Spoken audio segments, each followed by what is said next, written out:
Oh putain, sans déconner.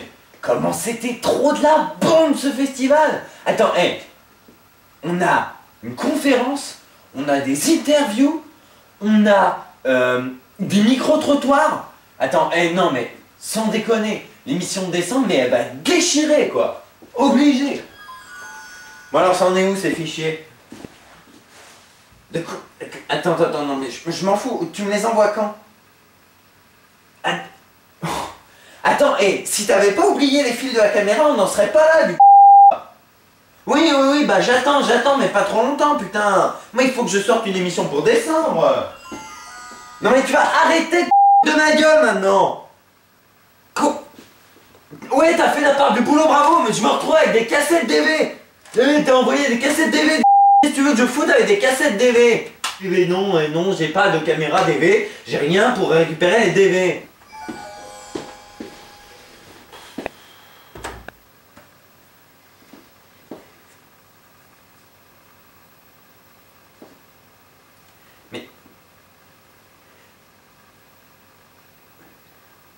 Mais c'est une faille spatio-temporelle! Et elle amène début novembre au festival Japan Hunt? Bah oui.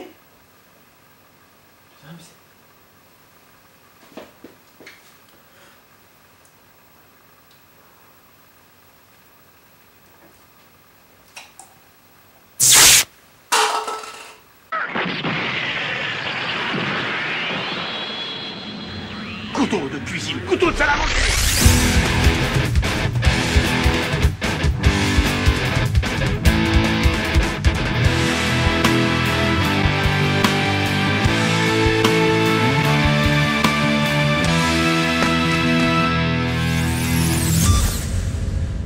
Action.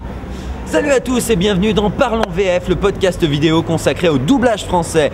Alors aujourd'hui une émission un peu particulière parce que nous sommes en direct différé du festival Japan Event à Clermont-Ferrand. Donc le festival sur l'animation japonaise un petit peu. Et donc au programme de cette superbe émission exceptionnelle, la critique de Toy Story 3, la critique de Retour vers le futur, et évidemment une interview, mais une interview il n'y en aura pas qu'une, il y en aura une bonne dizaine parce qu'il n'y a que ça des comédiens là sur place, ça va vraiment être super. Et on commence tout de suite non pas avec les news mais avec un petit micro-trottoir, on va voir qu'est-ce que cette communauté d'otak qui sont pro-VO et bouh les VF c'est de la merde, on va voir qu'est-ce qu'ils pensent un petit peu de la présence un petit peu de ces magnifiques comédiens dans les locaux. Allez hop, suivez-moi.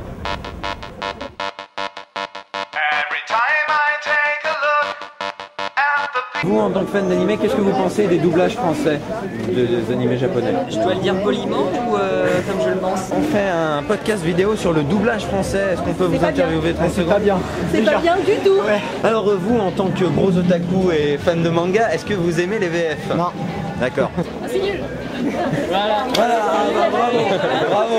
C'est pourri. je suis parfaitement D'accord. Bah comme ça fait un avis tranché sur la question. Vous pouvez expliquer pourquoi Ils ont des voix de merde et en plus des fois la traduction est très mauvaise donc Parce que déjà les voix elles sont trop moches, ils font pas les mêmes voix, enfin, ils prennent pas la belle intonation. C'est quand même de mieux en mieux fait, mais il y en a certains qui, anciens, je me rappelle qu'il y avait quelque chose de vraiment, qui n'était pas très fidèle et souvent il y avait, ça s'ajoutait à des censures, etc. Et ça changeait vraiment l'esprit de l'animé. Je trouve que souvent pour les doublages français, ça descend un peu l'âge du public qui est visé. Par exemple, sur En Russe Prince du Soleil qu'on a montré hier, il y a quand même un problème qui est d'avoir un petit peu cartoonisé le film. C'est-à-dire que la version française, il y a un côté un peu cartoon, les chansons sont un peu infantilisantes, les petits animaux, il y a plus de nomatopées, il y a un côté vraiment enfantine qui est accentué, alors qu'à l'origine le projet était réalisé plutôt pour des adolescents, adultes. Généralement c'est une caricature des voix japonaises. Donc, les filles ont souvent des voix de crécelle en français. Donc, après sinon c'est des doublages qui collent pas du tout avec les personnages et finalement on est habitué à une voix japonaise, avec une voix qui colle vraiment à un personnage japonais et finalement en français ça rend quelque chose de... personnellement c'est surtout que par rapport, moi j'écoute beaucoup en voix originale sous-titrée donc quand j'écoute en français c'est vrai que les tons c'est pas toujours ça et je la voix est pas non plus toujours accordée au personnage. D'accord. Non, ce qui est pas génial dans le doublage français, c'est la prononciation des noms, quoi. Quand on entend Sasuke. Non, j'apprécie pas vraiment les doublages français. Il y a clairement un effort qui est fait. Je vais pas jouer les mauvaises langues non plus. Hein. On est très très loin d'un délirium des années 90 avec les Keneos. Bon, après les Keneos c'était aussi un style en soi. C'était un peu. Bon, c'était l'époque aussi, donc c'était sympa. Après, c'est sûr que maintenant où on est dans un cadre où tout le monde apprécie les mangas et reconnaît un petit peu ce que c'est dans son entièreté en quelque sorte. Vraiment c'est intéressant d'avoir vraiment des doublages fidèles, ce qui est le cas, donc je reconnais ça c'est sûr. Après il y a de l'effort qui est fait là-dessus, il y a des moyens qui est fait là-dessus.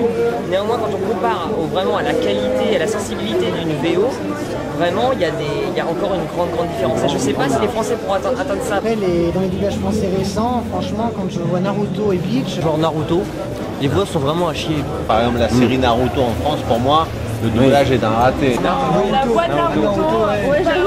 Les Naruto, hein, avec Naruto en soi, la voix est catastrophique. Hein. Il y a les Naruto qui passent à la télé. C'est pas du tout non plus, c'est horrible. Vous n'êtes pas le premier. Aussi. Moi non, mais on a interrogé pas mal de personnes et Naruto c'est le nom qui revient généralement en mal. Bon, les animés récents, je trouve que ça s'est vachement amélioré quand même ces derniers temps. Et enfin, ils en font des bien maintenant, je trouve. Est-ce qu'il y a une VF que vous aimez particulièrement au niveau manga? Que j'aime particulièrement, je trouve que celle de Degreman est plutôt réussie. Par contre, s'il y a un doublage français récent que je veux dire qui est vraiment bien, c'est celui de Garden of Sinner. D'accord. Celui de Garden of Sinner est vraiment bien foutu. Une VF, je crois qu'il y a Effet Mag, c'est pas trop mal. On va vers le mieux.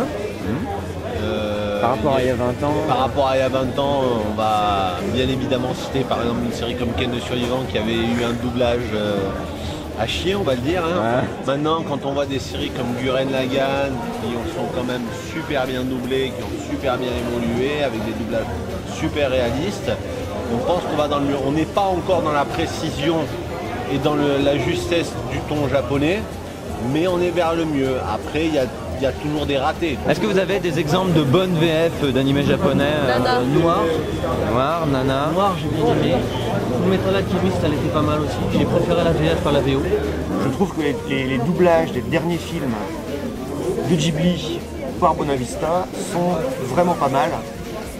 Le Château dans le ciel, Nausicaa, Pogno sur la falaise, c'est vraiment intéressant, contrairement aux versions américaines. Full Metal, il est bien. Full Metal, il est bien. Full Metal, ça revient souvent. Ouais. Excel Saga aussi, il est bien. Ouais. Aussi, Excel Saga. Et si je dis par exemple la VF, je sais pas si vous l'avez vu, la VF de GTO. Si, je l'ai dit, elle est pas mal. Ça va encore. Ouais, elle est moyen, enfin. En français, la voix de GTO en français est excellente. Voilà, ça c'est un contre-exemple, ça c'est vrai, la voix de GTO en français est excellente. C'est vrai que j'ai eu l'occasion de regarder les GTO, j'y pensais pas, mais oui, celle-là elle est bonne. Le problème c'est que les voix autour, elles le sont pas, donc forcément on apprécie GTO quand ils parlent, on se bouge les oreilles quand les autres ils parlent, donc c'est un peu moyen. Voilà, des séries comme Gurren, comme Full Metal Alchimiste, je veux dire, il y a quand même des séries sur lesquelles les sociétés de doublage font des efforts pour donner un réalisme et une crédibilité au manga. Voilà, donc on a pu voir que les otaku et les geeks ne manquent pas d'arguments, ne sont pas des imbéciles pro-VO. Pour peu qu'on les encourage un petit peu à en parler, ils reconnaissent parfois, c'est vrai, les qualités d'une version française. Je ne m'attendais pas à une telle concession de leur part. Et je suis agréablement surpris. Bien, maintenant nous allons parler de la rubrique critique. La rubrique critique ce mois-ci, c'est Toy Story 3. Toy Story 3 qui est sorti le 13 novembre dernier en DVD. Et Blu-ray évidemment. Mais là, étant donné que nous tournons actuellement, nous sommes le 6 novembre, on n'a pas encore le DVD, donc on va se retrouver en plateau intérieur, chez moi, et puis ensuite on revient ici. Allez, c'est parti, on va chez moi.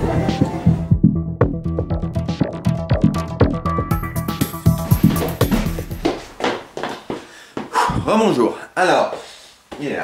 Toy Story 3, film de Lee Henricks, sorti le 14 juillet 2010 dans nos salles de cinéma françaises et le 13 novembre dernier en DVD et Blu-ray. Alors c'est, vous vous en doutez, la suite de Toy Story 2, qui lui-même était la suite de Toy Story. Andy, le charmant bambin des deux premiers opus, a grandi maintenant, il s'apprête à rentrer à l'université et Woody, Buzz et tous les autres se posent la question, qu'est-ce qu'ils vont devenir ? Vont-ils monter au grenier? Vont-ils finir à la poubelle? Ou bien vont-ils aller dans ce terrible endroit qu'est la garderie Sunnyside? Ce n'est pas une surprise, nous savions tous que ce jour arriverait. On va finir à la poubelle? Non, personne n'ira à la poubelle. Mais on joue plus jamais avec nous. Du calme, c'est pas le moment de péter les plombs. C'est le moment rêvé pour péter les plombs. Est-ce qu'il faut qu'on pète les plombs? Non, oui. Peut-être, mais le moment venu. Venez, on va aller voir ce qu'on vaut sur Internet. Alors tout d'abord, un immense bravo à Disney France, qui a fait ce dont je rêve depuis des milliards d'années, intégrer complètement au générique de fin le casting français. C'est-à-dire que la musique ne s'arrête pas, le reste continue à défiler et d'un coup on voit les comédiens, l'adaptateur, direction plateau, technicien même. Alors je dis bravo et merci. Moi j'étais dans mon petit cinéma, j'ai versé ma petite larme.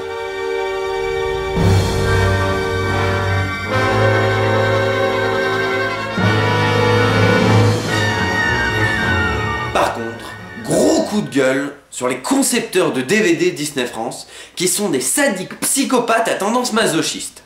Je m'explique. Le DVD de Toy Story 3, les menus du DVD, il y a des personnages qui passent devant, et quand un personnage passe devant, impossible de faire une sélection. Bon, ça c'est une chose. Mais en plus de ça, la structure même du DVD est tellement mal foutue et tordue qu'il est impossible d'extraire du DVD la partie où il y a les voix françaises. Alors que le générique de fin et même tout le film en entier, c'est super facile de le copier, de le distribuer sur internet, etc.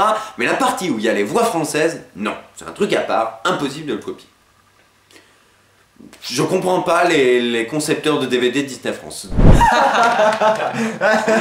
J'ai une très bonne idée pour le DVD de Toy Story 3. Pour les menus, on va faire en sorte qu'il y ait des persos qui défilent et comme ça les gens ils peuvent pas faire une sélection. J'ai mieux. Ouais. C'est, on peut ripper tout le film sur son PC, Ouais. sauf, ça c'est le truc que j'ai trouvé Ouais, qui est génialissime, ouais. sauf la petite partie des panneaux sur les VF à la fin du film. Oh, ça fait chier. excellent, excellent, bravo, j'ai envie de dire bravo. On se revoit demain, il faut que je te parle du DVD de réponse.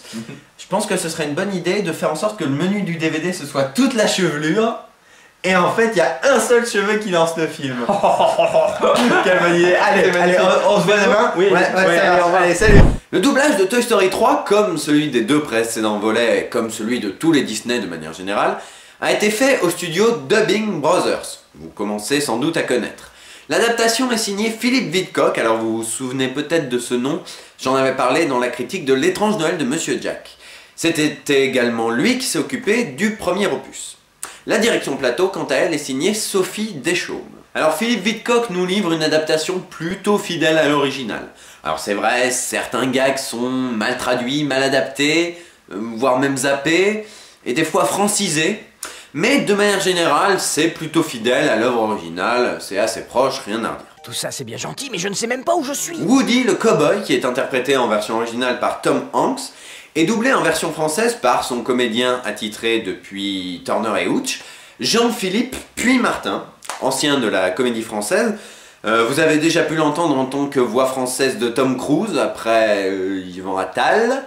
Ce fut également la voix de Monsieur Orange dans la version française de Reservoir Dogs, ou encore de Timon dans Le Roi Lion. On ne revient jamais en arrière. Écoute, si les choses tournent mal, tu ne peux rien y faire, vrai? Vrai. Faux! Quand le monde entier te persécute, tu te dois de persécuter le monde. Alors Jean-Philippe Puy-Martin commence à connaître Woody avec le temps. Il n'était pas toujours à l'aise dans le premier opus, mais il était beaucoup plus dans le deuxième. Et dans le troisième, là, il est complètement rodé. Il retranscrit très bien l'état d'esprit de Woody au fur et à mesure du film, que ce soit la méfiance, la tristesse, aventurier, heureux, en colère, lors de la grande évasion, tout ça. Bon, c'est du très bon travail du côté de Woody, rien à redire. Listen up. We can get back to Andy's, but we gotta move fast. We'll hide under the seats till we get back home. Get it through your vinyl noggin, Woody. Andy doesn't want us anymore. He was putting you in the attic! He left us on the curb! All right, calm down, both of you. Okay, fine. Just wait till you see what daycare's like. Why? What's it like? Daycare is a sad, lonely place for washed-up old toys who have no owners. Écoutez-moi tous, on peut revenir chez Andy, mais il faudra faire vite. On se cachera sous les sièges jusqu'à ce qu'on rentre, et ensuite... Faut te le répéter combien de fois, Woody? Andy ne veut plus jamais nous voir. Il s'apprêtait à vous ranger dans le grenier. Il nous a laissés sur le trottoir. Ça suffit, calmez-vous tous les deux. Bon, très bien, très bien. Attendez de voir à quoi ressemble la garderie. Oh, ça ressemble à quoi? Une garderie est un endroit sombre et triste pour tous les vieux jouets qui se retrouvent un jour sans foyer. Buzz l'éclair, quand il ne parle pas espagnol, est interprété par Richard Darbois. Alors Richard Darbois est, je vous le répète, une légende du doublage entre le génie d'Aladin, Harrison Ford, Richard Chamberlain dans Les oiseaux se cachent pour mourir. Bon, on peut pas tous les citer évidemment, il y a tellement de choses que ce mec a fait et il y a tellement de choses que ce mec a bien fait. Conan, qu'y a-t-il de mieux dans la vie? Écraser ses ennemis, les voir mourir devant soi et entendre les lamentations de leurs femmes. Richard Darbois est Buzz l'éclair. C'est Buzz l'éclair. Il a exactement le même timbre de voix que Tim Allen, l'interprète en VO, mais en plus il ajoute un peu de nuance dans le personnage. Son intonation, ses mimiques, ça donne à Buzz un vrai côté ranger de l'espace, un vrai côté aventurier spationaute, et ça se ressent notamment quand il est rebooté, réinitialisé dans le film. Il se prend vraiment au sérieux. Richard Darbois, il sait jouer toutes les facettes de Buzz l'éclair, autant certaines répliques très très drôles. Buzz, ça t'embêterait que je me serre contre toi? Oui. Non, je veux dire, non, pourquoi ça m'embêterait que tu te sers contre moi? Il fait chaud, quoi. Que les côtés un peu plus sérieux de sa personnalité. La mission Andy est terminée, Woody. Quoi? Ce qui compte maintenant, c'est de rester ensemble. Donc encore une fois, un immense bravo à Richard Darbois. There you go.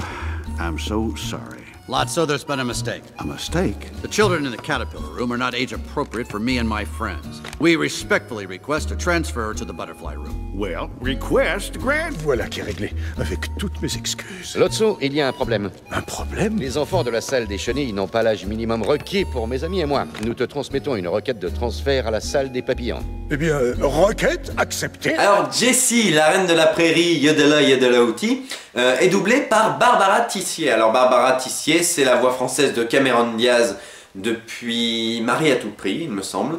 C'est également la princesse Fiona dans Shrek. Avant de partir à l'attaque pour opérer une OP, tu te sers pas de celle-là. C'est avec ça qu'on lave les toilettes. Ah. Et c'est avec ça qu'on lave ce avec quoi on lave les toilettes. Oui, je savais. Eh ben, tu vois quand tu veux. Ou encore Christina Ricci dans Sleepy Hollow de Tim Burton. En parlant de Tim Burton, elle a également fait de la direction artistique, notamment sur Alice au Pays des Merveilles de Tim Burton, ou encore Tempête de boulettes géantes. Alors que dire de la performance de Barbara Tissier, si ce n'est qu'elle est fidèle à elle-même, hein. Jessie, c'est un personnage espiègle, malicieux, toujours de bonne humeur, et Barbara Tissier, elle est complètement à l'aise avec ce type de personnage. On l'avait déjà vu dans La Princesse Fiona ou dans certains rôles de Cameron Diaz. Elle aime bien ce type de personnage, elle sait très bien jouer cette partie du personnage. Et même si elle est un peu moins bonne dans les passages sérieux de Jessie, on lui pardonne parce que ce personnage est beaucoup plus intéressant quand il est espiègle que quand il a un passage sérieux. Je crois que vous avez perdu quelque chose, monsieur. Jessie. Bon, alors je ne peux pas parler de tous les personnages secondaires et pourtant Dieu sait que j'aimerais. Je suis toujours autant fan du cochon Bayonne interprété par Patrick Préjean. C'est monsieur l'affreux docteur Côte de Porc. Alors Patrick Préjean, la voix française de Gros Minet depuis la mort de Georges Aminel en 2007. C'est également Gordius dans Les Zinzins de l'espace. Je suis également fan de Rex le dinosaure, interprété par Henri Guibet. Il m'a pris dans sa main. Oh, il m'a vraiment pris dans sa main. Je peux pas parler de tout le monde, mais j'aimerais quand même souligner la performance de Igor de Savitch, qui joue le rôle de Lotso, l'ours rose méchant dans ce 3e opus. Bienvenue à Sunnyside, mes petits. Je suis Lotso, l'ours en peluche, mais vous pouvez m'appeler Lotso. Buzz l'éclair, nous venons en... Faudra que tu t'y fasses, mon ami. J'aime les câlins. Igor de Savitch, jusqu'à présent, c'était le vieux russe de service. Vous avez pu l'entendre comme le général Ourumov dans GoldenEye, le général Dimitri dans Lord of War, le général Orlov dans Octopussy, ou encore Ivan Simonov dans le très récent Red avec Bruce Willis. Igor de Savitch, il a une voix chaude, douce et chaleureuse, exactement comme un nounours, exactement comme Lotso, qui est donc gentil, accueillant, sympathique. au début du film. Chef de famille, hein? Oui, je comprends. Remettez-moi ce jouet au piquet. Et après, quand Lotso montre sa vraie nature de méchant, son côté un peu patron de la pègre, eh ben Igor de Savitch arrive à retourner sa veste à la perfection. Il devient le grand méchant mafieux sans pour autant prendre un accent caricatural. Le timbre reste le même, à savoir doux, chaud et chaleureux, mais il est chargé d'une intonation qui montre qu'il n'est pas là pour rigoler. J'ai le regret de te dire, ma patate douce, que tu ne quitteras pas Sunnyside. Donc, un grand bravo à Igor de Savitch, dont c'est le premier grand rôle au cinéma. Je lui souhaite une bonne continuation et j'ai vraiment hâte et envie de le voir dans d'autres grands rôles au cinéma, autres que des Général Ruskov. If your kid loves you so much, why is he leaving? You think you're special, cowboy? You're a piece of plastic. You were made to be thrown away. Speak of the devil. Now we need toys in our Caterpillar room, and you need to avoid that truck. Why don't you come on back, join our family again? Shérif, si cet enfant vous aime à ce point, pourquoi est-ce qu'il s'en va? Tu te crois exceptionnel, cow-boy? Tu n'es qu'un morceau de plastique, juste bon à jeter à la poubelle. Hein? Quand on parle du loup? C'est vrai, nous avons peur de manquer de nouveaux jouets. Et vous, vous avez peur de cette peine. Revenez donc auprès de moi, soyons une famille unie. Parlons maintenant d'un sujet qui fâche, les guests. En effet, comme à son habitude, Pixar a convié quelques stars françaises inexpérimentées dans le doublage à doubler quelques personnages secondaires. Pour Toy Story 3, il y en a 3. Ken, qui est doublé par Benoît Magimel. Barbie, qui est doublé par Frédéric Bell. Erictus, le clown triste, interprété par Grand Corps Malade. Néanmoins, il faut souligner quand même le fait que Disney ne l'a pas mis en avant sur son affiche.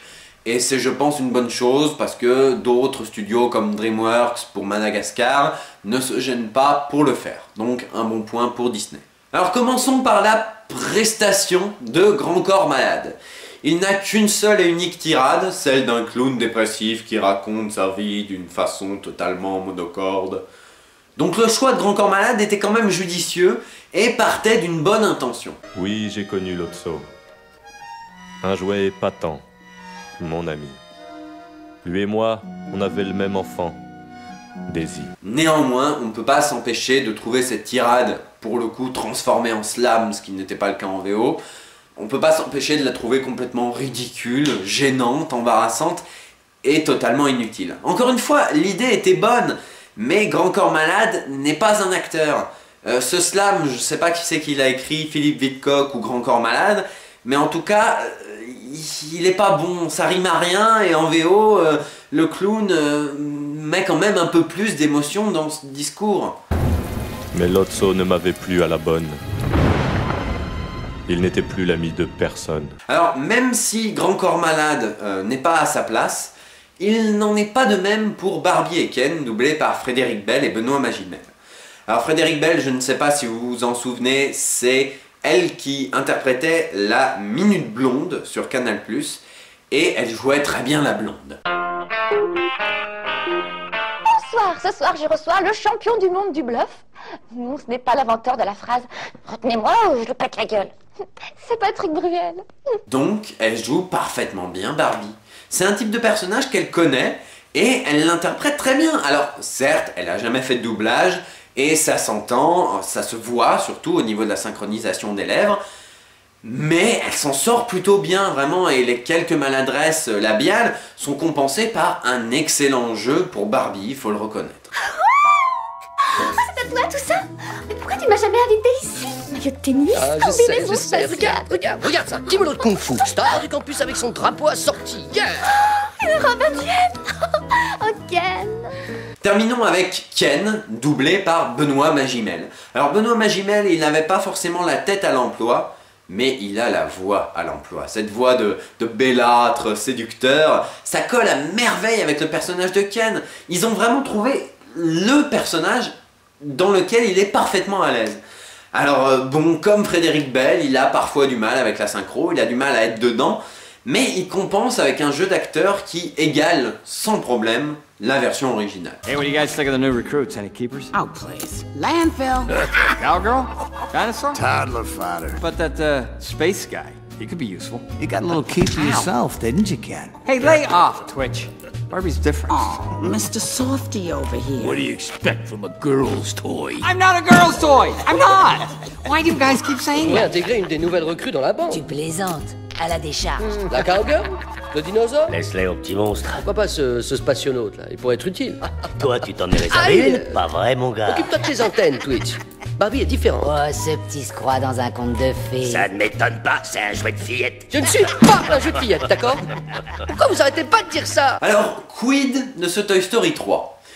Eh bien, comme d'habitude avec Pixar, c'est une excellente VF. 10 ans après le deuxième volet quand même, les comédiens principaux retrouvent sans problème leurs personnages et les nouveaux venus s'en tirent à merveille. Dubbing Brothers signe encore une fois un travail remarquable dans la lignée des précédents Pixar et on attend avec impatience la prochaine production histoire de voir ce que nous concoctera un petit peu Dubbing Brothers et Disney France.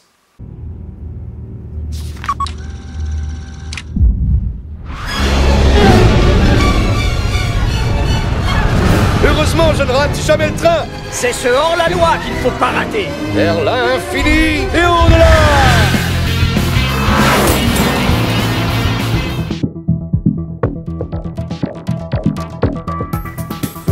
Voilà une rubrique qu'elle était bien. Elle est tournée un mois après donc je l'ai pas vue, mais sinon elle était bien. Maintenant nous allons parler de culte, et quand on parle de culte, on parle d'un culte très spécial, celui du film Retour vers le futur, à l'occasion des 25 ans du film. Et donc on va en parler tout de suite dans la rubrique culte, mais on va pas faire une rubrique dans les toilettes, parce que non, c'est d'un goût plus que douteux. D'ailleurs je sais pas qui c'est qui a eu l'idée de tourner ce plateau dans les toilettes, mais... C'est moi. Ouais, bah ok. Allez, zouf, on sort.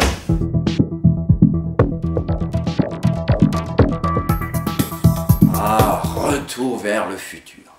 Une trilogie culte de films américains de Robert Zemeckis, sorti à partir de 1985 dans les salles de cinéma et qui est ressorti récemment dans un magnifique coffret Blu-ray que je n'ai pas parce que je n'ai pas de lecteur Blu-ray.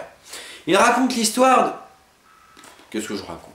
Vous la connaissez, l'histoire de Retour vers le futur? Puis si vous la connaissez pas...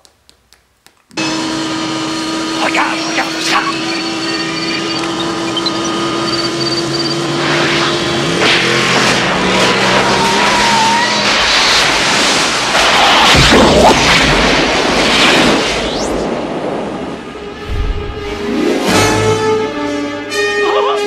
Oh, qu'est-ce que je t'avais dit? 88 miles à l'heure! Réalisé avec des moyens américains, des castings énormes pour un doublage et plusieurs semaines d'enregistrement, Retour vers le futur est très souvent cité comme une VF réussie. Autant par les professionnels du cinéma que par le métier du doublage, la profession du doublage. C'est même THE argument, le joker ultime, contre tous les pro-VO et la VF c'est de la merde. Ouais, les VO c'est le bien, les VF t'en connais une seule de bien les VF, hein? Une seule? Vas-y cite. Retour vers le futur. Alors, quid de cette version française? A-t-elle usurpé sa réputation? L'aime-t-on parce qu'elle a bercé notre enfance ou parce qu'on n'a jamais vu la VO? C'est parti pour la critique de Retour vers le futur!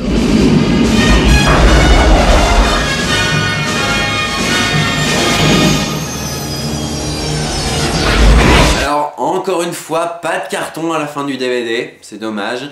Mais fort heureusement, les comédiens de Retour vers le futur, tout le monde les connaît aujourd'hui. Marty McFly, par exemple, est interprété par Luc Hamet, qui a été choisi parmi des centaines de comédiens par Robert Zemeckis et Steven Spielberg eux-mêmes. Attendez un peu, Doc. Est-ce que j'ai bien entendu?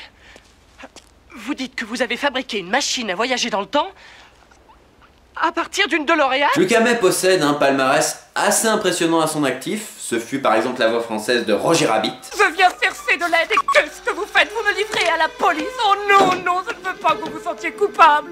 Au revoir et merci pour rien. Ça, c'est le placard. De Wolfgang Amadeus Mozart. Non, vous en ignorez tout. Enfin, si on s'en réfère à vos opéras.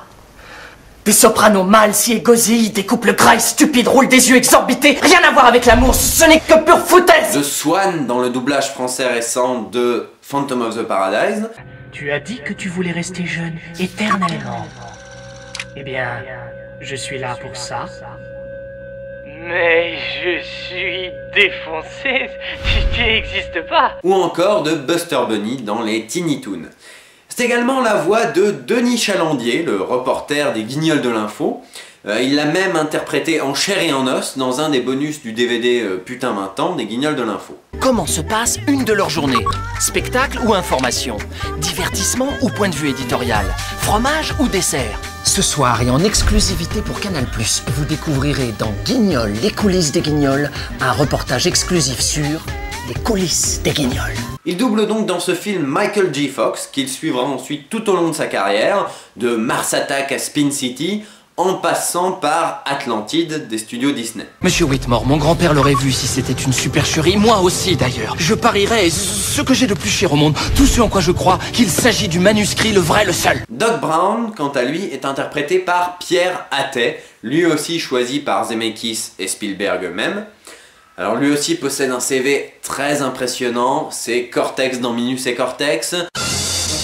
Dis Cortex, tu veux faire quoi cette nuit? La même chose que chaque nuit, Minus. Tenter de conquérir le monde. C'est le Joker dans la série animée Batman des années 90. Le Joker qu'il a d'ailleurs rejoué dans le jeu vidéo Arkham Asylum qui est sorti récemment. J'ai longtemps attendu ce moment, Batou. Commençons la fête avec un pan. Il double donc Christopher Lloyd dans ce film et comme Lucas May, il le suivra tout au long de sa carrière, de La Famille Addams jusqu'au très récent Piranha 3D, même les petits épisodes de Malcolm ou de Spin City où il apparaît presque en caméo, en passant par Roger Rabbit. Depuis que j'ai Toonville sous ma juridiction, mon seul et unique but a été de réfréner les excès de la folie. Et le seul moyen d'y arriver est d'obliger les Toons à respecter la loi. Lui aussi, il a travaillé sur Roger Rabbit? Enfin bref, tous les deux sont excellents. Et quand je dis excellent, je pèse mes mots. Excellent parce que Luc Hamet, par exemple, arrive à retranscrire complètement le Marty imaginé par Zemeckis. Un peu innocent, un peu naïf, mais en même temps tellement attachant, on l'aime bien Marty. Et en VF, on l'aime tout autant, voire plus. Et puis Luc Hamet, il a un timbre chaleureux, agréable, et même dans Retour vers le futur 2, quand le personnage s'étoffe un petit peu, quand Robert Zemeckis met en place le running gag de Mauviette. Qu'est-ce qui te prend, McFly? Mauviette! Eh bien, Luc Hamet arrive à étoffer son jeu lui aussi. Quoi, tu m'as traité griffe? Et il reste pas emprisonné dans le Marty un peu candide du premier opus. Personne ne me traite de mauviette. De même, Pirates, c'est LE Doc Brown. Il n'y en a pas d'autre. Il interprète à merveille ce personnage, un peu farfelu, un peu marteau, mais en même temps, pareil, on l'adore, quoi. En plus de ça, il a un timbre très proche de celui de Christopher Lloyd, et il parvient très bien à rejouer chaque facette du personnage. This is it. This is the answer. It says here that a bolt of lightning is going to strike the clock tower at precisely 10:04 p.m. next Saturday night. If we could somehow harness this lightning, channel it into the flux capacitor, it just might work. Next Saturday night, we're sending you back to the future. Eureka! Voilà, c'est ça la réponse. C'est écrit ici.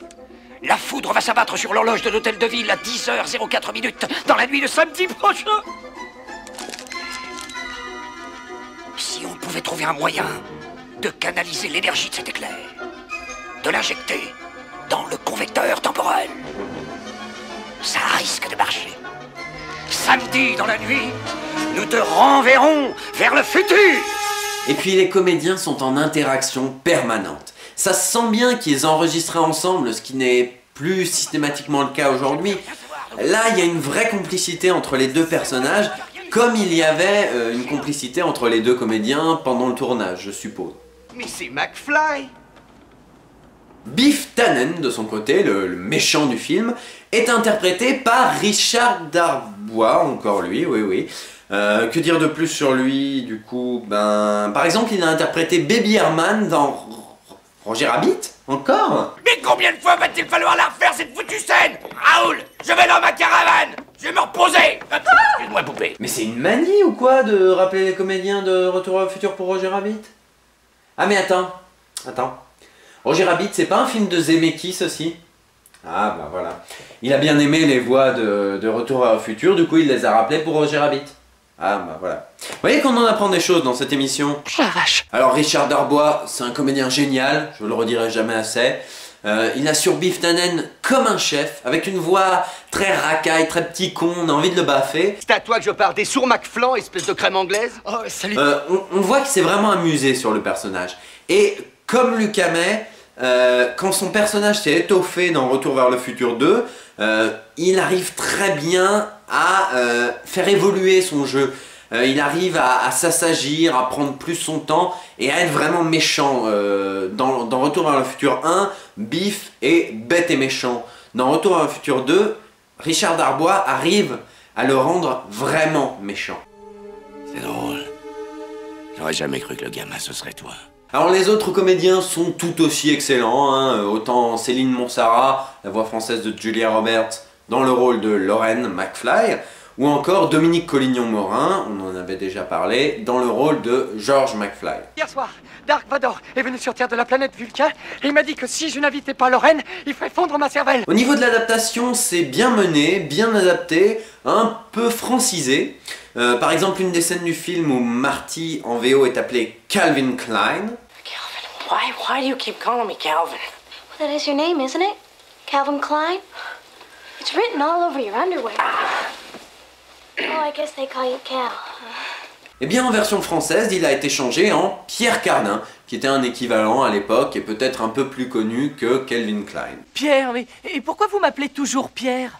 C'est bien votre nom, Pierre Cardin. C'est marqué partout sur vos sous-vêtements. Votre surnom, ça doit être Pierrot. Alors, au-delà de ça, quelques vulgarités ont été un peu allégées.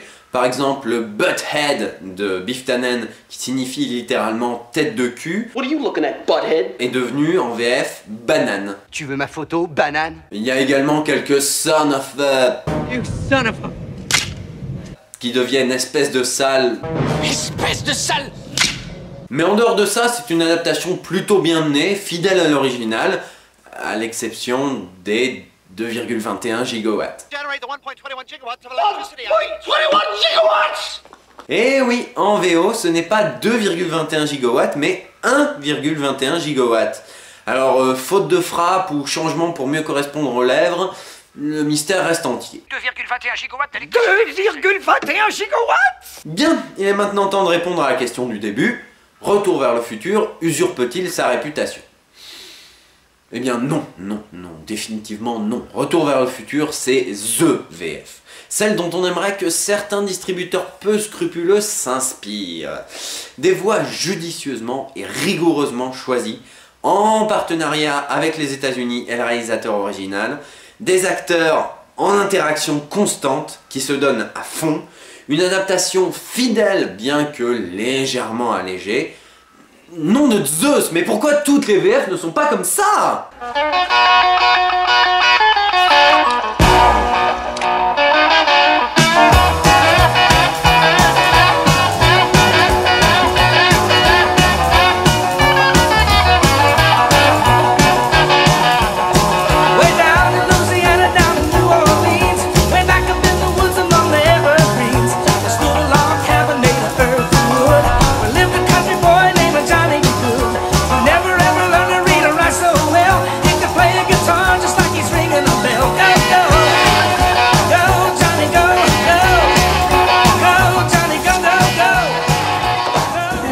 Cette critique forte intéressante, nous allons passer à la rubrique interview. Alors pas d'interview de comédiens de doublage tout de suite, parce qu'on va les distiller tout au cours de l'année, mais on va plutôt interviewer des stars qui étaient présentes sur ce festival pour leur demander leur avis sur les versions françaises.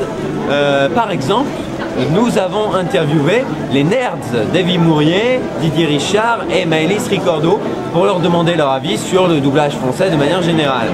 Alors je vous propose tout de suite d'aller les rejoindre. Zou.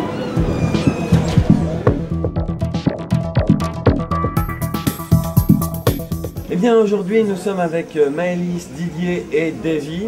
Merci beaucoup d'avoir accepté cette interview. Merci de m'appeler Davy et pas David. Merci de m'appeler Didier et pas Jean-Claude. Non, moi On va vous resituer rapidement pour les trois ignares qui ne vous reconnaîtront pas. Donc Davy et Didier, vous êtes scénaristes et réalisateurs sur Nerds et vous êtes tous les trois acteurs dans Nerds. En plus de Monsieur Poop qui n'est pas là aujourd'hui. Ouais, Monsieur Poop n'est pas là, en fait il nous a quittés dernièrement. Il y aura une rétrospective sur nos lives peut-être. Dieu est son homme. Vous avez également tous les deux bossé chez Kazé en graphisme. Didier, pardon, tu es comédien sur Mystery Squad. Enfin, il n'y a pas eu de nouvel épisode depuis très longtemps. Mais... On a tourné des... J'ai pas le droit d'en parler. D'accord. Alors vous êtes tous les trois quand même assez connus du public geek, qui est un public, il faut le dire, assez pro-VO. Alors vous, votre avis de manière générale... Pro-VO. Je crois que c'était une nouvelle expression que tu connaissais pas. Et je vais, oh putain, ça commence, il y a des mots que je connais pas. C'est en rapport avec Vimeo, je sais pas... Pardon, qui regarde plus de manière générale la version originale. Vous, de manière générale, quel est votre avis sur le doublage français? Moi, même si de base je suis plus pro-VO, j'essaye quand même un minimum de laisser une chance à la VF, mais de moins en moins maintenant. Si tu veux regarder un épisode de Cobra ou de Colombo, des fois la VF c'est bien. Si tu regardes John McClane en VO, c'est mieux. Non, parce que la voix de Bruce Willis, elle est classe en français quand même. Donc, mais par contre je regarde les deux. En fait, il y a différents problèmes. C'est que en VF, souvent c'est très mal adapté. Que ce soit un peu pour tout, genre les trucs cons, mais les épisodes de Friends, les vannes sont merdiques en français. Il y a plein de séries où les vannes sont très mal adaptées, c'est vraiment pas drôle. Parce qu'ils pensent que les Français n'ont pas les références, du coup ils parlent des to be free dans French, je trouvais ça horripilant quoi. Et voilà, donc il y a déjà ce problème d'adaptation qui gâche les vannes. Et en plus, maintenant, souvent, là je parle plus pour l'animation, les studios, les labels en France mettent de moins en moins d'argent dans le doublage, ce qui fait que ça devient de moins en moins de bonne qualité.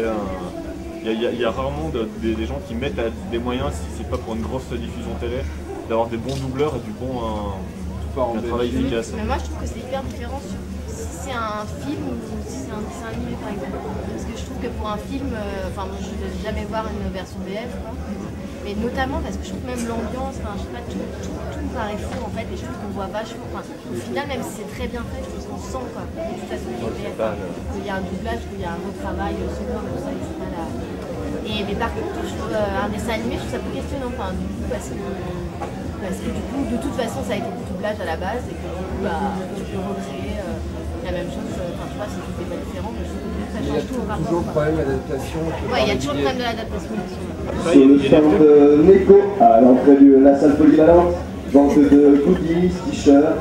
Sur le stand Neko Prod, à l'entrée de la salle polyvalente. Non mais moi, il parlait tout à l'heure, l'adaptation dans le Drew Carey Show, je suis très fan du Drew Carey Show qui n'est pas hyper connu en France. Dans le Drew Carey Show, il y a une VF, il y avait un épisode de Batman. Et le mec, l'adaptateur, alors je sais pas si le mec qui a adapté s'est dit personne connaît Batman en France ou s'il connaissait pas Batman, mais à un moment, il y en a un qui dit bonjour monsieur Wayne, il a gagné la Batmobile quand même le héros, tu vois, la vraie Batmobile, il dit bonjour monsieur Wayne, il fait bonjour Dick, en version anglaise. Et vu que c'est une série un petit peu pipi caca des fois, zizi, tu vois. Si vous êtes cosplayer et que vous désirez vous lancer sur scène, vous pouvez venir vous inscrire au stand de GameCube Aka pour un défilé de cosplay qui aura lieu cet après-midi. Outre ça, si vous êtes cosplayer. Et donc en fait, carré, pipi caca. Et en fait, le mec, au lieu de faire bonjour monsieur Wayne, bonjour Dick, il s'est dit bonjour monsieur Wayne, bonjour Beat. Mais non. Monsieur Zizi, il avait Monsieur Zizi. À aucun moment le mec il s'est dit que c'était un prénom qui existait vraiment. J'étais outré quoi. Là, ce que je voulais dire tout à l'heure, c'est qu'il y a par contre en dessin animé, il y a des VF qui sont très bien, genre les Simpsons, je vois pas l'intérêt de regarder en VO, la VF est tellement de bonne qualité que... de la VO que la VF. On a pu voir donc sur vos blogs respectifs, Maëlie, je sais pas si c'est un blog. Non, j'ai un site qui n'est pas du tout à jour aussi. Il faut que je fasse quelque chose pour ça. On a pu voir sur votre blog à travers vidéo ou à travers des concours à l'occasion d'un déménagement que vous aviez beaucoup de DVD. Les DVD, est-ce que vous achetez des DVD de temps en temps, vous regardez la VF ou vous jetez sur la VO parce que justement c'est un choix que propose le DVD? Alors pour moi, maintenant tous les mois, en début de mois, je m'achète des DVD de séries pour le mois. En ce moment je suis sur The Office et j'ai même pas réfléchi, c'est une VF quoi. C'est juste en anglais. Par contre, on m'a passé Cobra là dernièrement, les nouveaux épisodes. J'ai regardé pour gérer le sur longtemps. J'ai commencé à regarder en VO, mais je savais qu'ils avaient retrouvé le doubleur originel. Et bah j'ai tout regardé en VF. Parce que, alors je sais pas si c'était les souvenirs de mon enfance ou tout ça, tu vois, mais en fait j'arrivais pas à regarder Cobra en version originale. Pour moi Cobra il parle pas japonais. Pour moi Cobra il a la voix du mec des années 80 quoi. Et j'avoue que j'ai pris plaisir à regarder en VF. Mais t'as dit que The Office tu veux regarder en français? Ah non, en VO. Ah non, c'est ça. Ah, non. Après moi, c'est pareil, c'est plutôt de base la VO. Après, des fois quand je suis... ça dépend comment je regarde aussi. Si je suis crevé et que j'ai pas envie de me prendre la tête ou c'est juste pour me détendre, je regarde un truc des fois, je m'attends en VF. C'est selon la série aussi. Selon si je suis méga fan par exemple, plus jamais de ma vie je regarderai des films en français par exemple. Même si dans l'épisode musical, les voix françaises, ouais, en fait les voix françaises, la plupart des voix ont fait l'effort d'essayer de chanter pour l'épisode musical, à part une ou deux voix. L'effort est à noter, mais ça reste quand même horrible par rapport à la VO. Deux fois les genre, elle a sa voix normale, elle a pas voulu chanter, du coup ils ont pris une chanteuse de vieux dessins animés Disney, et tu vois trop la différence de voix entre le... Je sais pas, ouais. Maëlie moi je regarde tout en VO quoi. Il faut savoir que Maëlie ça fait du doublage. Ah oui? Ouais, les animés. Ouais. Tu leur rappelles? C'est comme ça qu'on dit. Oui, les animés. Pas des mangas. Pas des mangas, des animés, voilà. Donc, dans Inuyasha, on peut l'entendre dans Inuyasha, dans... alors Mezzo. Mezzo, mais les softs. Ouais, les softs, t'as pas le hentai. Ah oui, d'accord, ok. Parce qu'en fait c'est bizarre, parce que les animés t'as doublé. À la base c'était un hentai, et après ils se sont dit, mais ça marche, et ils en ont fait un non hentai. C'est un truc à l'inverse en fait. C'est marrant. C'est rare. Vous avez tous les deux travaillé chez Kazé, est-ce que vous pouvez témoigner un petit peu de comment ça se passe chez Kazé, le doublage français? Enfin, c'est... Ah, c'est drôle. Non. C'est ce que je te disais tout à l'heure, les boîtes mettent de moins en moins d'argent dans le doublage. Mais est-ce qu'on sent que... des fois ça rend malheureux, genre il y a des responsables de traduction qui se font chier à faire des adaptations cohérentes et tout. Mais que du coup, vu qu'il n'y a pas énormément de moyens pour le doublage, ben souvent il y a des grosses conneries qui sont faites, ce qui fait que les responsables de traduction sont obligés d'aller sur le doublage tout le temps pour vérifier que les mecs ils prononcent bien les noms comme il faut, qui mettent bien les bons prénoms, Et à savoir aussi, des fois il y a des problèmes au niveau des japonais. C'est-à-dire par exemple, Bleach par exemple, eh ben, certains auraient voulu garder le nom des attaques en japonais, et ben, les studios japonais ont refusé. C'est obligé de traduire les attaques en français. Alors que t'imagines que l'éditeur français se dit non, c'est ridicule les attaques en français, on va les dire en japonais, et t'as les japonais qui font non, vous les dites en français. Sur Bleach, sur la deuxième ou troisième saison, il y a des méchants qui en japonais s'appellent les Bitos. À 10h30, on leur a expliqué que Bitos en français c'était pas possible. vous pourrez assister à Dans les gens, il y a vraiment eu du mal à faire comprendre aux Japonais que ça ressemblait trop à Beat. Souvent c'est une lutte avec les Japonais et après c'est en galère parce qu'il y a souvent des studios, enfin là, en France, maintenant il y a des lois, on est obligé de payer les droits d'auteur, enfin la plupart des studios vont faire du doublage en Belgique. Ouais. Et ceux qui restent en France... C'est surtout que c'est moins cher en Belgique. Ouais, c'est moins cher.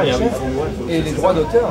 Ouais, droits d'auteur. Alors que là, du coup, ceux qui restent en France, ça reste souvent soit des très bons, soit des trucs un peu cheap, ce qui est trop souvent le cas, en tout cas dans l'animation.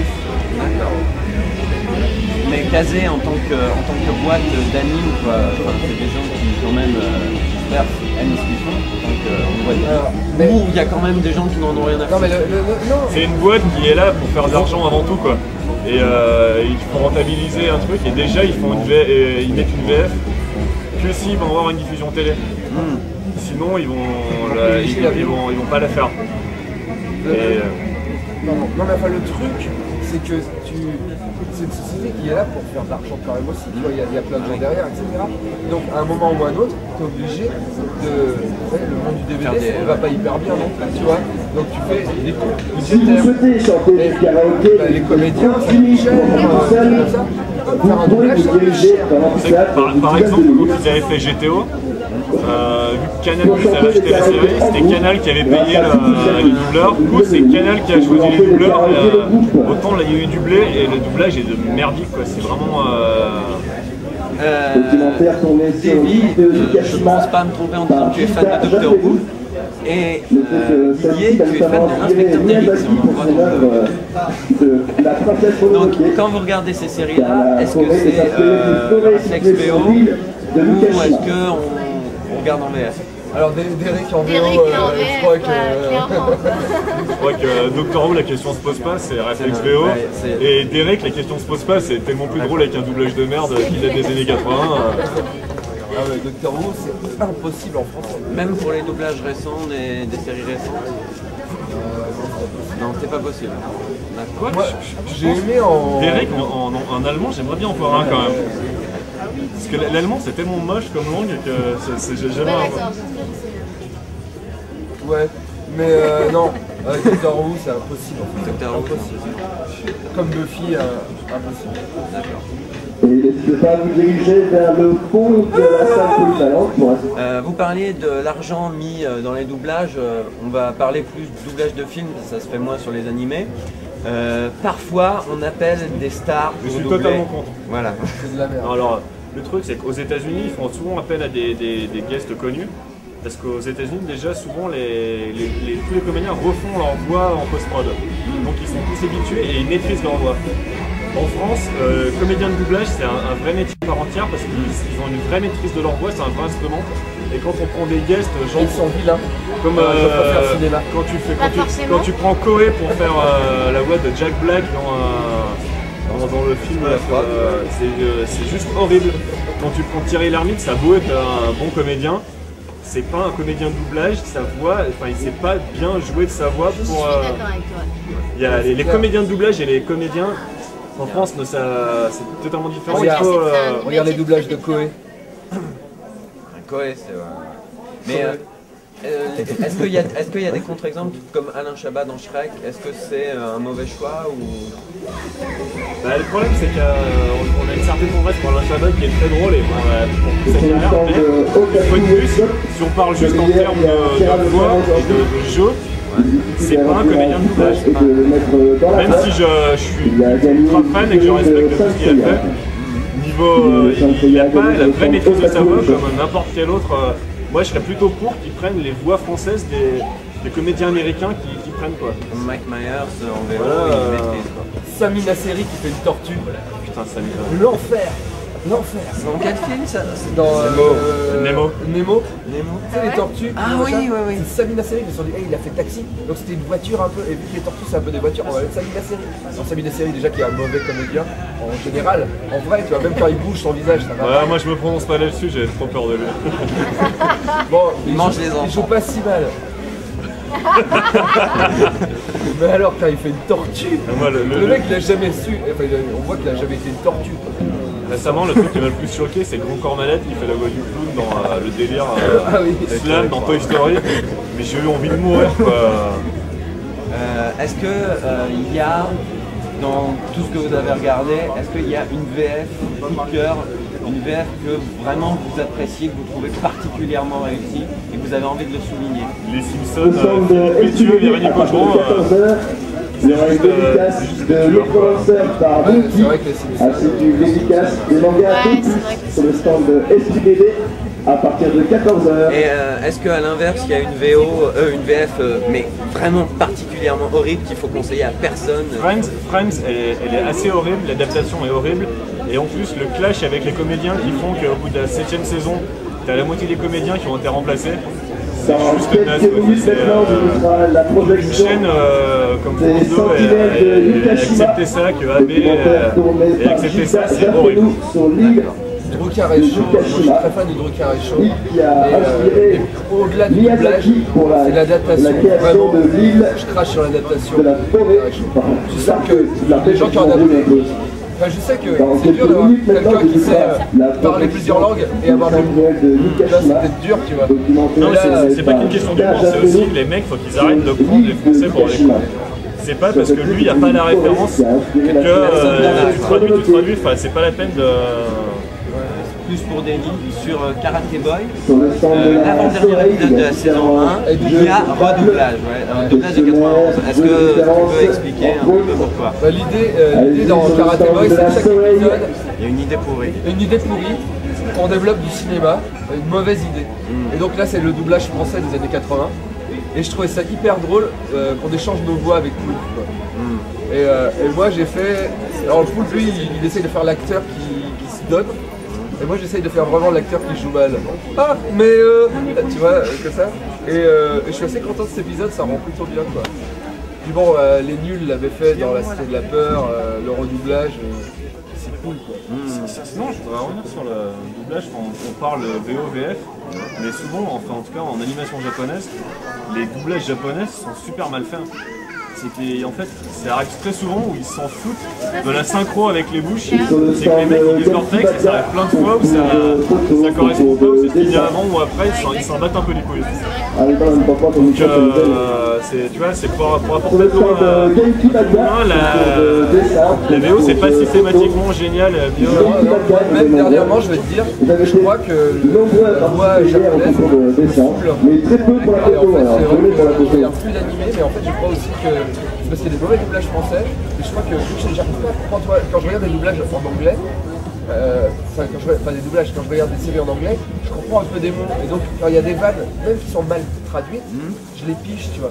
Mais le japonais, je le maîtrise tellement pas que, en fait... arrête, tu parles couramment japonais, parle japonais devant la caméra. Je me sens lésé parce que je sais que la VF, elle est pas bonne, mais je sais que je pige pas le japonais, et donc je me sens complètement lésé, donc je lis le manga, parce que j'ai l'impression d'être un peu moins à la rue, quoi. Mais le pire, j'ai une copine, une amie, une amie qui fait de la traduction, de l'adaptation, qui fait des sous-titres pour des séries, pour des films et pour plein de choses pour la télé. Et elle est malheureuse là en ce moment, genre, sur Twitter, elle travaille en même temps, elle regarde Buffy. Et ça la choque, comment même juste c'est mal sous-titré, c'est mal traduit et mal adapté. Il faut savoir que les mecs font pas chier. Ils font une traduction pour... ils écrivent pour les acteurs, et après ils réécrivent pour les sous-titres la même chose. C'est pas... Il aurait fallu. Dernière question, Yann saison 4 à partir de mi-novembre sur No Life et Ankama. Après ça, qu'est-ce qui se passe?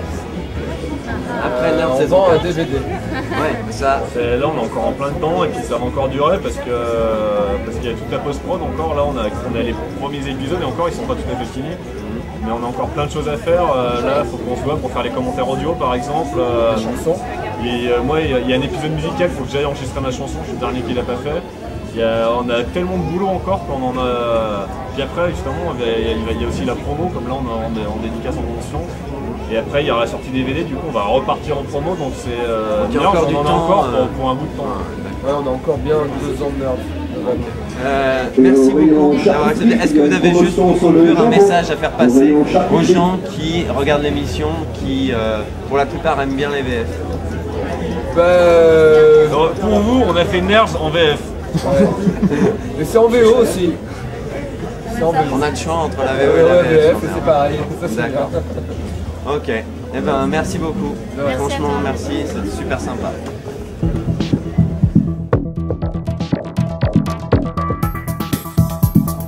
Et bien voilà, ce festival est maintenant terminé et cette émission aussi. Je vous remercie de l'avoir regardé. Vous inquiétez pas, on ne quitte pas le festival tout de suite puisqu'on distillera au cours de l'année quelques interviews que nous avons fait. Je vous donne rendez-vous le mois prochain, enfin plutôt l'année prochaine, en 2011. Nous aurons pour l'occasion, je l'espère, une nouvelle charte graphique, un truc bien plus joli, ça sera classe et tout. Donc voilà, je vous donne rendez-vous l'année prochaine, le mois prochain. Et surtout, n'oubliez pas... Conan, qu'y a-t-il de mieux dans la vie? Écraser ses ennemis, les voir mourir devant soi et entendre les lamentations de leurs femmes. Est-ce que vous, en tant que festivalier, quelle est votre opinion sur le doublage français de manière générale? C'est le bien? C'est le bien? Non? Non, c'est mal. Nous sommes en direct différé du Polydôme de Clermont-Ferrand pour donc le festival Japan Event. On l'a refait. Que les VF, c'est de la merde. Je pense que c'est... Non, attends. Pourquoi ils chantent pas les Chevaliers du Zodiaque de Bernard Minet? Encore des pro-VO. Retour vers le futur à l'occasion des 25 ans, des 60 ans. Alors qu'est-ce que vous pensez de doublage français, monsieur?